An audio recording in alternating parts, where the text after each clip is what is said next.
We are back again, and I am hyped to be making a video. I don't even know what to talk about in videos anymore because all I do is bash Kratom, and you can only do so much. And I'm seeing a lot of comments from you guys who are struggling to quit, but look back at my first video. My very first video I posted, that was the day before I checked into detox. Look at how skinny my face was. Look at how shrunk down. I did just get done with a cut, but I don't look healthy. But look at me now. I'm a little bit more beefy. My workouts have been fantastic. I am back on a diet, and I wouldn't say it's carnivore.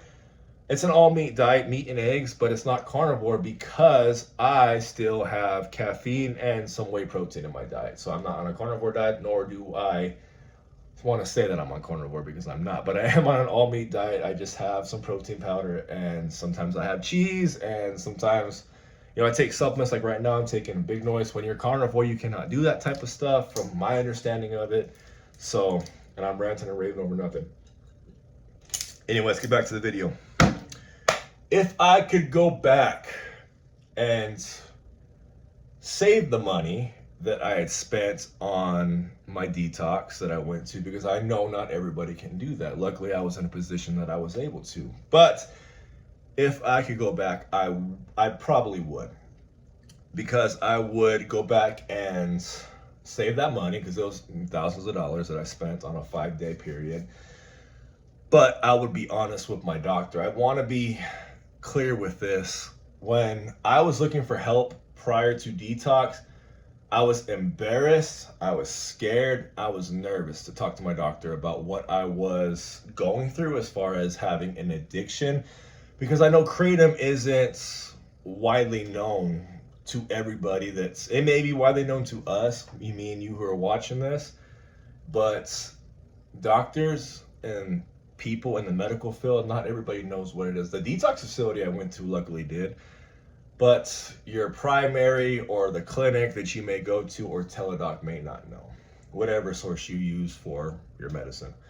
Anyway, if I could go back with the knowledge I have now and be honest with my doctor and say, hey, I'm stupid for believing the hype that I couldn't get addicted to this substance. This is what it is. This is how much I'm taking. This is what happens when I don't take it. Can you help me get off of this, please? Here is my information that I have done my own research on. This is medication that other people have used and got off of it. And I don't think you'll have any problems with any of the medication except for gabapentin. But even gabapentin, when I was getting prescribed stuff through teledoc, they were saying, yes, you need that. That sounds perfect for what you are going through, but we can't prescribe it for you. You can't get it through teledoc for whatever reason. But teledoc did help me get hydroxyzine as well as trazodone, which I believe were the big players that worked for me. Those two were the big players. I did take gabapentin for a short period of time, but that was before I got prescribed the trazodone and the hydroxyzine. I really do believe those two helped. And if you're watching this video, I really don't believe you'll have any problems getting that prescribed to you.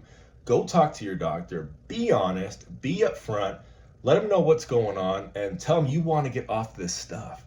More than likely they'll do a quick search, themselves, and they'll see, hey, people are having issues with this. And if you have teledoc, if you have a phone doctor, whatever those are, I know we have teledoc, so that's what I'm referring to. Explain it to them, tell them what's going on, and they will help you. They're here to help. Don't be embarrassed. Don't be ashamed. I was up to a point where I had to go to a special facility to come off this stuff. Don't be ashamed. Come off of it. Get off of it.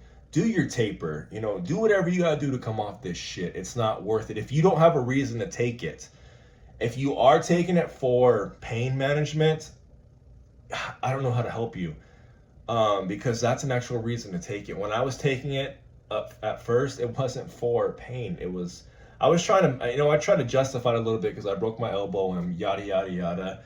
And then I was taking it every single day because I liked the way it made me feel recreationally, and it was putting me in the best mood.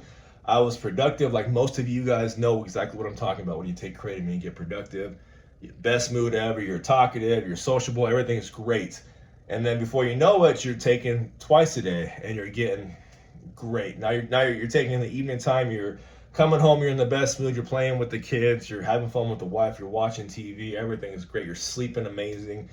Then before you know, you're taking it 3 times a day. And then it just spirals, it snowballs like that until you're taking it every 2 or 3 hours. And if you are in that position, you know what I'm talking about, and it can happen to you. If you're just starting out taking Kratom, know that if you abuse it that way, if you take it every single day, this can happen to you. Not everybody gets it, but go look back at any of my videos and read the comments. You will see that I'm not crazy. I'm not making this up, and it can happen to you. But anyway, I got off subject here. You can go to the doctor and be honest with them, be upfront, and you can get help. Now, I am still on the hydroxyzine. I have to take that every night before I go to bed because I still have restless legs. It's been a long time. It's been a couple months now, and I'm still getting them. Not to the extreme that it was, though. I mean, I could probably push past it, and some nights I do. Some nights I'm just too tired, and I can push past the restless and fall asleep. But if I'm laying down trying to watch a movie or TV with my wife to kind of wind down a little bit, the legs will start, and I will notice them, and it kind of gets uncomfortable to a point where I'm not focusing on my wife or the TV anymore. I'm focusing on my legs. And again, it's probably like out of 1 to 10, it's probably like a 4. So you can push past it and go to sleep if you want to, but why would I want to do that when I can just take this to help out? And and I'm not taking it every single night like it was. So there's a plus. And I'm no longer taking the trazodone for sleep. I can take a melatonin, or I can just go to sleep. I don't need to always take something to go to sleep, which if you are just stopping, or if you cold turkey Kratom, or if you're tapering, you know exactly what I'm talking about when the sleep is the worst part about coming off Kratom. By the way, I'm drinking some pump product right now. About to go to the gym and hit some chest. But anyway, one last thing I wanted to talk about, and it's going to be short, is Kratom helped a lot with, I had a lot of anger issues. I've always had anger issues growing up. And Kratom being the amazing thing that it is, it did help suppress a lot of my anger. When I say this, I'm meaning I'm the type of person that before Kratom, I would go to the bar, and although I wouldn't be looking for a fight, you know this type of person, I wouldn't be looking for a fight, but I wasn't opposed to the idea of a fight looking for me. So that's what type of anger I had. I was just kind of that type of person that wanted to go and do that type of thing. Now, there's a point to this. I worked corrections while I was taking Kratom, while I was already addicted to it, at the county, the state, and the federal level. Now, again, I've had my issues where I would let my temper get the best of me at all 3 places, all institutions that I worked at.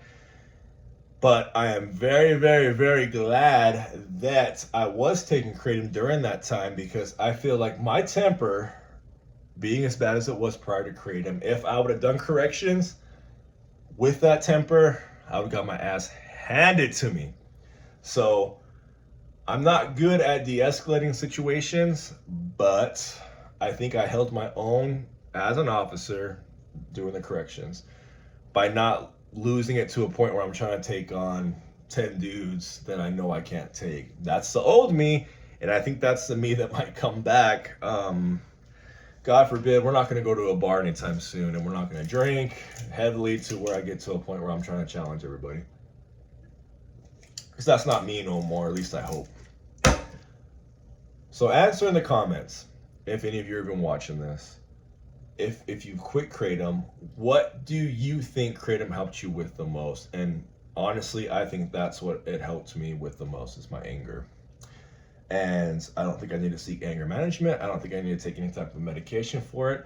I just think I need to put myself in situations, or not put myself in situations, where that side of me has to come out. Let me know what you think.